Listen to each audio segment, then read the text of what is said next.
বান্ধবী। তো এইটা হচ্ছে আমার ফেভারিট সেই ছোটোবেলাকার হ্যালো কিটি টেলিফোন। এটা যখন আমার 5 বছর ছিল সেই সময় আমি রাজস্থান থেকে অনেক কেঁদে কুটে তারপরে আমাকে এই টয়টা কিনে দেওয়া হয়েছিল।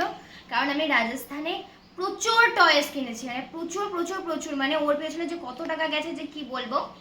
মানে শেষ পর্যন্ত ধাবাতে গেছিলাম আমরা একটা, ওখানে আমি খাবোই না, কিছুতেই না, আমাকে আগে এটা কিনে দিতে হবে তারপরে আমি খাবো। যে বাবা আর আমার একটা জেঠু গেছিলো, তো ওনারা আমাকে নিয়ে গেল।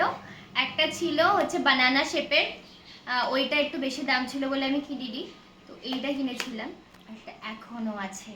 আর ছোটোবেলায় জানো তো আমি আমার দিদির সমস্ত জিনিসগুলো, মানে দিদি সমস্ত টয়েসগুলো বা ডলসগুলো সব যত্ন করে রেখে দিত। আর আমি ছোটোবেলায় তো অত বুঝতাম না, সব কিছু টেনে বার করে একটা কি সুন্দর ডল ছিল, মানে আমি ওইটা পুরো মানে ছিঁড়ে মিরোর ভেতরে যারা তুলেছে সব বার করে দিয়েছি। মানে আমার নিজের এখন মনে হয় যে কেন করলাম।